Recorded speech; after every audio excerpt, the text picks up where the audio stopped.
কবিতাৰ শিৰোনাম বহাগৰ কবিতা। কবি প্ৰণয় ফুকন। বহাগত কি গান গাইছে চৰাইটোৱে? প্ৰেম নে বিৰহৰ গান?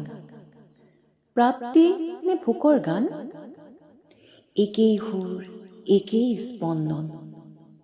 মানুহবোৰৰ মুখবোৰলৈ চোৱাচোন, কি যেন অদৃশ্য অশ্ৰুৰে সিক্ত।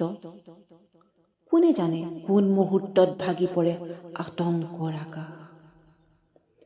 আমি সকলো সম্ৰাটৰ কৃতদাস। কোন দিশে যাব লাগে সম্ৰাটে ক'ব, কি খাব লাগে পিন্ধিব লাগে সম্ৰাটে ক'ব। সম্ৰাট মানেই আধিপত্য, সম্ৰাট মানেই প্ৰভুত্ব। কিন্তু সেই সম্ৰাট সময়ৰ কৃতদাস। পৃথিৱীত কেতিয়াও পৰাজয় হোৱা নাই মানুহৰ, জয় পৰাজয় কেৱল সম্ৰাটৰ। এই দেশ কাৰ? শত শতাব্দীৰ শ্ৰম আৰু চেতনাৰে, শত শতাব্দীৰ সভ্যতাৰে সম্পৃক্ত এই দেশ কাৰ? এই দেশ মানুহৰ। লিখিম বুলি ভাবিছিলো বহাগৰ কবিতা, অবাধ্য কলম সৃষ্টি কৰিব নোৱাৰিলে প্ৰভুপ্ৰিয় কবিতাৰ শাৰী। ক্ষমা কৰিব সেই অনুভৱী পাঠক, বিক্ৰী কৰিব পৰা নাই বিবেক।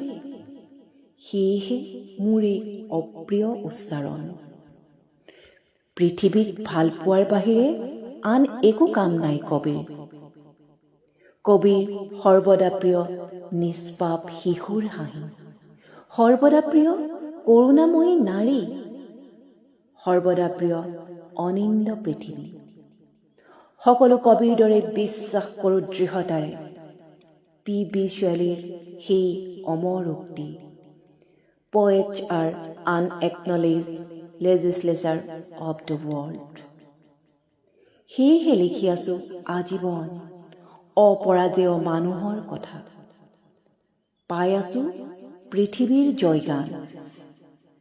জগতৰ সকলোৰে মংগল হওক, সৰ্বে সত্তা সুখীনা ভৱন্তু। ধন্যবাদ।